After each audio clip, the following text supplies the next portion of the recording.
Good morning, thank you. We are on a 3-3 left. Every 2 hours, Deborah leads what could be the biggest conference call in the world.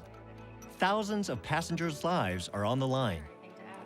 All right, let's go out west to Southern California, Franklin. Can you give us any more information? San Diego, right now, just nobody's getting in with the RVRs and the low ceilings. Every major airline, airport, shipping company, the Secret Service, NASA, and the military listen in for updates to the National Flight Plan. Looks like Cleveland, we're IFR, so we're going to add them into terminal constraints for IFR ceilings and viz. Okay, that'll conclude this telecom. We'll be back with you at 1415 Command Center South. Thank you. As soon as she hangs up, Deborah begins juggling this network's limited airspace to keep traffic flowing. Got an update on San Francisco forecast. Actually put ceilings in there for a few hours this morning. All right, that's it. Thank you very much. Okay. She reroutes planes around San Francisco's fog and grounds others so they won't get caught in a bottleneck caused by strong winds over New York. 31's at Kennedy. Right now, the volume's down for the next 4 hours. We'll see how that rolls. So it's kind of like a butterfly effect, where you have a disruption in one place and it ripples all the way across the country. It does have a ripple effect. It does. Because New York is slowed down, it's going to historically slow down the other markets around it because those airplanes go in and out of New York and go to Fort Worth and to Houston and to Memphis and to Chicago and to Cleveland. All these flights depend on Deborah's ability to manage America's airspace. She's good at it, and the system works well, most of the time. But the problem with this system is that it's based on radar, aging technology that requires air traffic controllers to leave large safety margins between each plane, which means fewer planes can take to the skies. With our airways nearing maximum capacity, the FAA needs a game changer.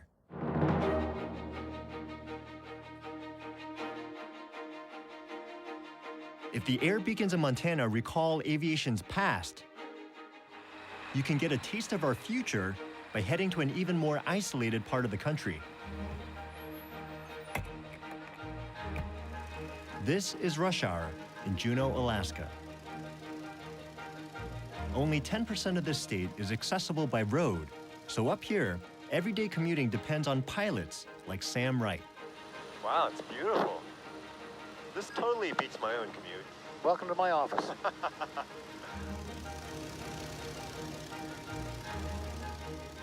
It may be beautiful, but over the past 20 years, 1/3 of all commuter plane crashes in the United States happened in Alaska. And Sam flies these treacherous skies every day. Sam, what exactly is your job? My job is to take people and freight, mail, UPS, FedEx, from Juneau, which is the jet port, to all the smaller communities around Southeast Alaska. What are some of the more common and uncommon things that you've transported? Well, very, very, very, very, very pregnant women. Taking them to the hospital for delivery? Yeah, taking them to Juneau for delivery. That's the scariest thing to me. Knock on wood, I've made it every time. But wolves, we've carried bears, carried a really pissed off wolverine this winter. Well, the wolverine was going to Minnesota or someplace to be bred, and he didn't know that, so he was just flat unhappy. So you really are sort of like the connective tissue that allows these outlying communities to interact on a daily basis with the rest of the world. That's true. We look at ourselves more like just a little air road system. And how hard is it to fly around here? Is it challenging? Well, today's like a gorgeous day, right? You can see for 80 miles, 100 miles. There's some days we can only see 2 miles.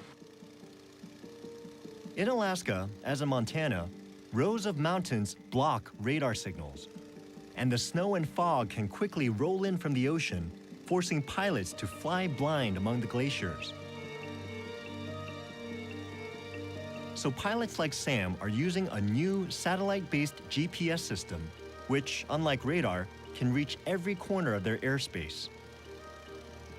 So basically this shows you everything that's in your immediate vicinity, right? Absolutely. If you make a turn towards something higher than you, that will turn red. Okay. It will say, hey, this is red. This is not a good idea. In Alaska, the accident rate for planes that have been equipped with GPS has dropped by almost 50%. Thank you. It's nice to be home. And this system that keeps Sam and his passengers safe is beginning to have a much wider impact. GPS is the backbone of a new FAA plan called NextGen, designed to completely overhaul air traffic control. Air Alaska was one of the first airlines to test this new technology. Their pilots, like Mike Adams, welcomed it. One of the most advantageous features about the NextGen program is the ability now to navigate more directly. These blue symbols represent ground-based navigation aids that in prior times we would have been flying a zigzag line between those as we go from station to station. Now with GPS navigation, we can fly directly from waypoint to waypoint, as you see here. And that allows us to shorten our route distance, create a more direct flight. And that in turn frees up airspace for other aircraft to occupy, hence increasing capacity. The estimated cost for NextGen is high, as much as $160 billion. But it will allow the FAA to fly 1.3 billion passengers a year by 2031, twice as many as it can handle today.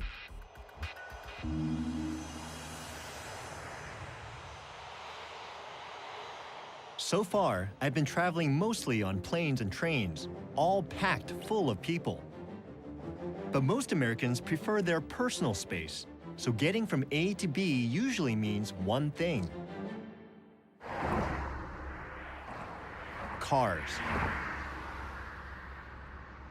That's definitely true in Dallas. Here, like most of the country, Americans take driving for granted.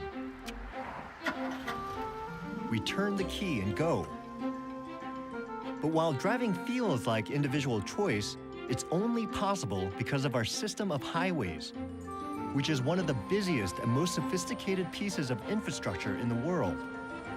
And we have grown so dependent on the freedom and mobility of the open road, collectively driving 3 trillion miles every year, that today, the health of our country depends on the health of our highways. So specialists like traffic analyst Greg Jordan work behind the scenes to help improve the flow of traffic.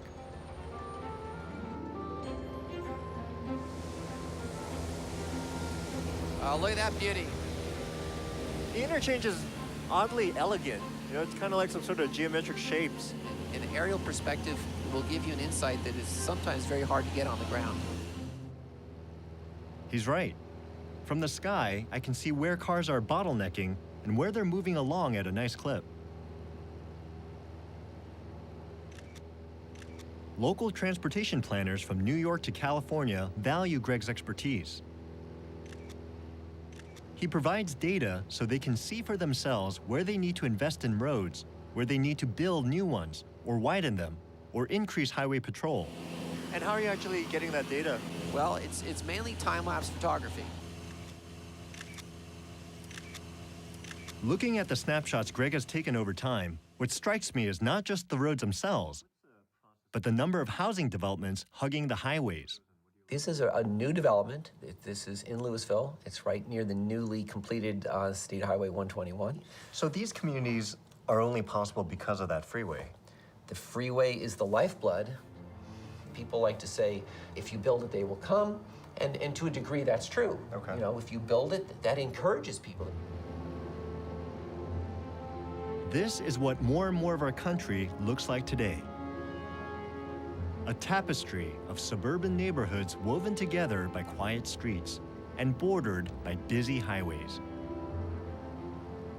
When the federal government started building these interstate highways more than 50 years ago, they were intended to strengthen connections between far-flung cities, but they've ended up totally reshaping local communities.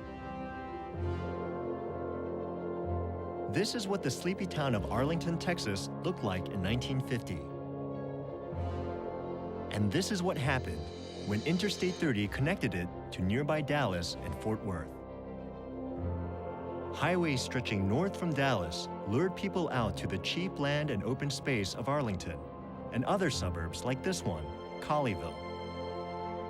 And these suburbs gave birth to a whole new way of life. This is a suburban dream, the cul-de-sac.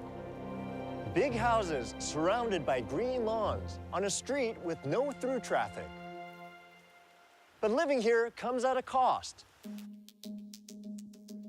To understand that cost, we used GPS to track the cars of everyone living on this tiny cul-de-sac for a week.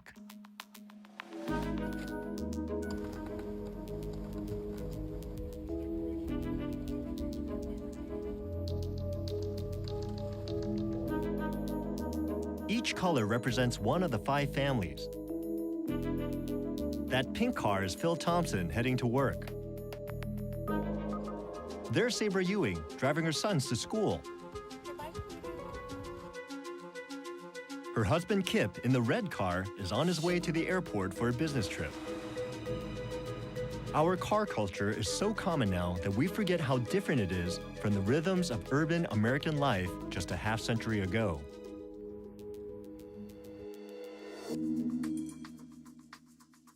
Modern suburbs promote a landscape where most things are accessible only by car. So these suburban residents spend much of their time behind the wheel. They drive to get coffee. Thank you. To do their banking. To buy groceries. In fact, they drive 50% more than their parents did. I probably put on maybe 100 miles a day. Wow. Easily 25,000 or 30,000 miles a year. But basically, the assumption is that if you're going to live in this neighborhood, you have to have a car. That's exactly right. The way they design Colleyville and our community is that since it's off the beaten path, you have to drive 10 or 15 minutes before you get to a major road. And all this driving means our families walk a whole lot less. Walking is definitely more recreational. I walk the dogs in the neighborhood to the mailbox and back. Now, the other walking that I do is going to be from parking garages to appointments when I go to customer meetings between the rental car agency and the gates at the airports. Most of us don't mind all this driving, but there's a problem. As suburban life evolves and our daily destinations change, our road system can't adapt fast enough. Look at our 5 families. They rarely venture into the city of Dallas all week. Our highways were designed to get people from the suburbs to jobs and stores in the central business districts. But nowadays, most people live, work, and shop in the suburbs, and the smaller secondary roads are jammed. On top of that, since we've built our highway system, the population has doubled, and the number of cars on the road has more than tripled. That means more people stuck in traffic on roads that weren't designed to get them where they want to go. At the end of the week, after collectively navigating over 600 miles of suburban thoroughfares, our families return to the cul-de-sac. There are the Johnsons, last ones in.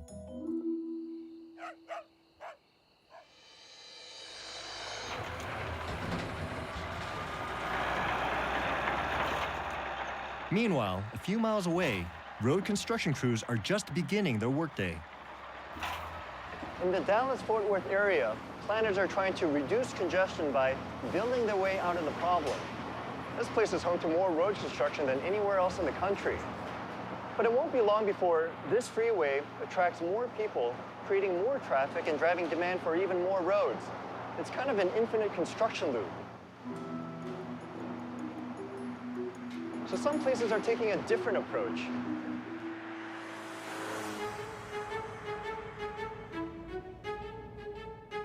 I'm heading to one of the nation's fastest growing cities and one of its most popular destinations, Las Vegas.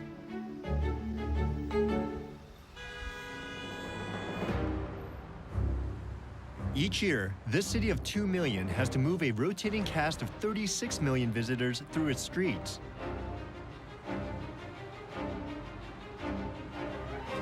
Today, the National Finals Rodeo is coming to town,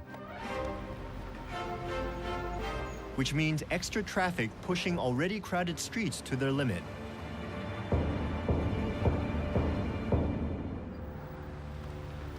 Instead of building new roads, as they do in Dallas, Nevada's transportation specialists are using technology to make the most of the ones they have. We're taking you to a place that we call the Fishbowl. Jacob Snow is one of Nevada's transportation experts. Wow, this is impressive. You know, it really looks like we got some real rocket science going on here, and we actually do. It's a very complex system of hardware and software that we can monitor everything that's going on at the major intersections and the major traffic points in the Las Vegas Valley. And are these active 24 hours a day? It's a 24-hour town. We've got to monitor traffic 24 hours a day. For all this rocket science, their most powerful tool is a device we often take for granted: the old, reliable traffic light. We're doing something that most other places in this country haven't tried, and that's adaptive traffic signal control.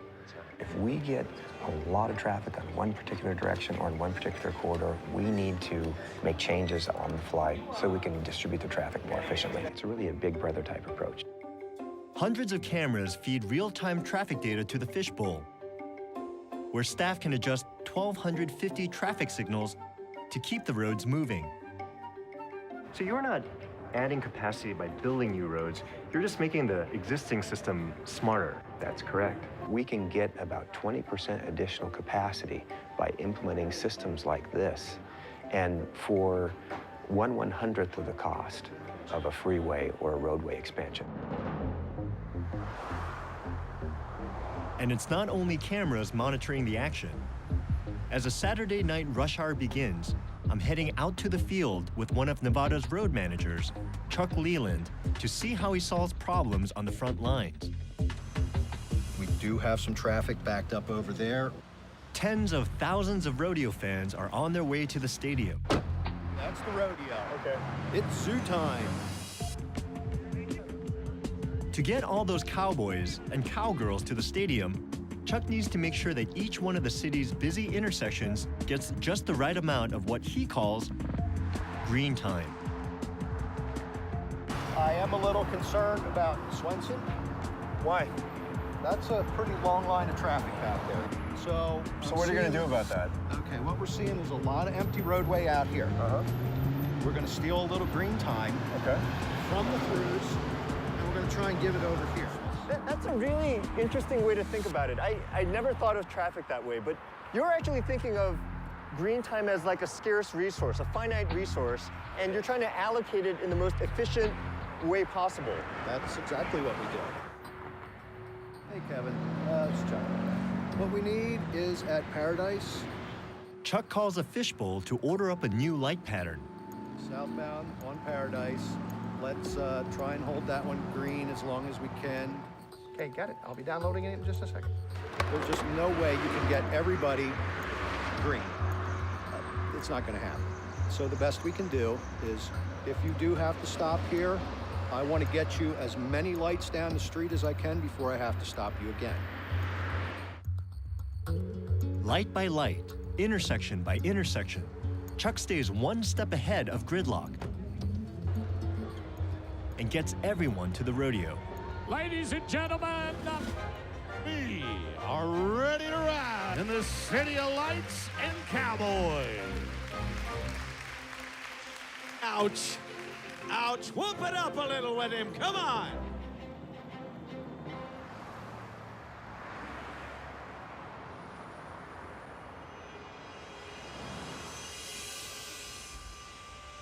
The party's over, and I'm leaving Las Vegas. And whom do I see at the airport but that veteran road warrior, Dean Burry? Hey, Yule, what are you doing here? Passing through. What are you doing here? I'm flying back home. I'm going to Houston. I got a flight in about half an hour. All right, well, I'll keep you. Good luck. Dean, like most of us, depends on a transportation system that's being pushed to its limits. And those limits are put to the test every day on the streets of my last stop, Los Angeles. When it comes to our transportation triumphs and failures, it's the ultimate example. LA has more cars than any other county in America, 12 million of them. It's a vast fleet that can move us to every corner of the county. It's also 12 million reasons why we might not get there on time. Unlike Las Vegas, LA doesn't have roads smart enough to move all this traffic. And unlike Dallas, there's no room here to build new freeways.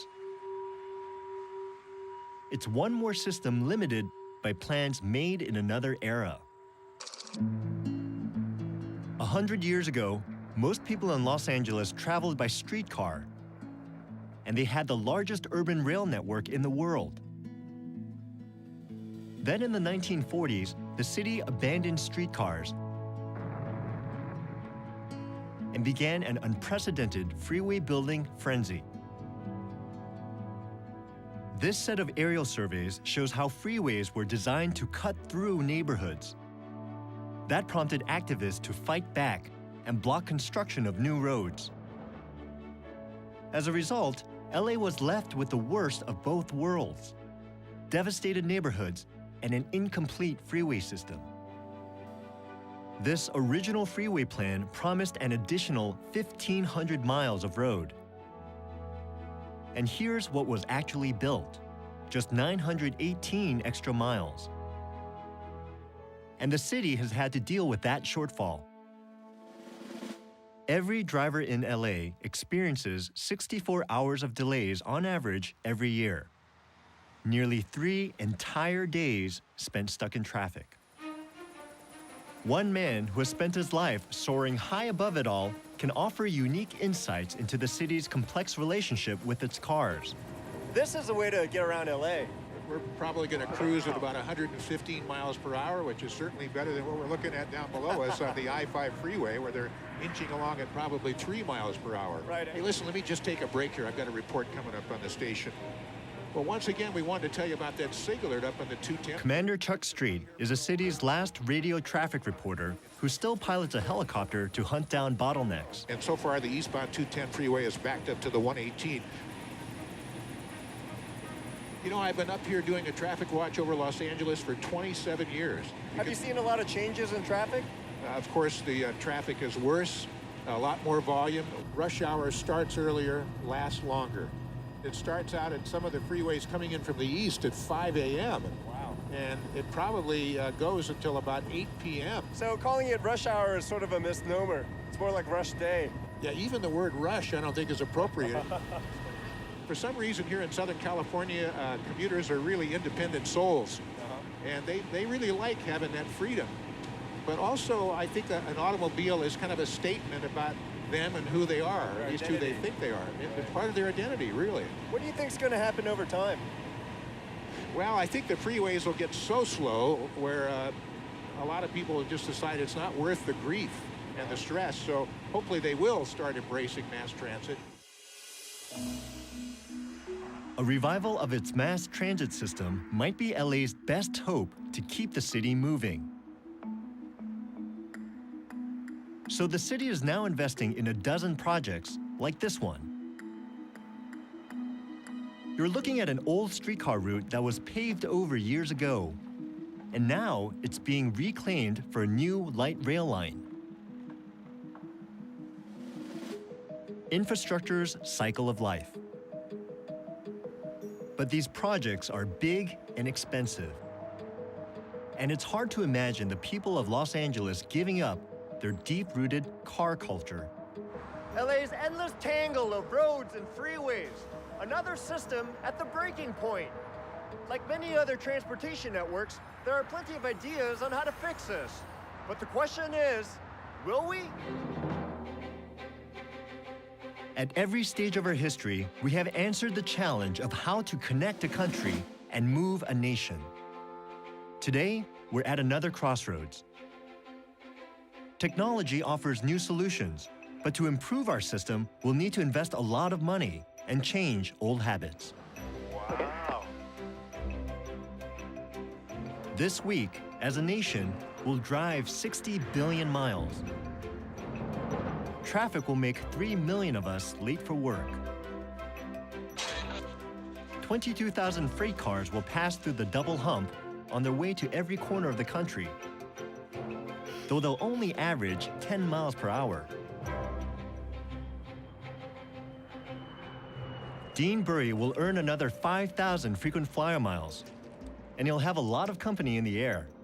1/4 of all the flights in the world will take off or land in the United States, and in the process, airlines will lose 45,000 pieces of luggage. The largest transportation network on Earth has its weak spots. And it's definitely showing its age. But we've managed to keep it up and running, and for the most part, it still gets us where we want to go. As for me, my journey across the country is about to end right where it started. I'm heading back to New York on the red eye. Just one more American on the move.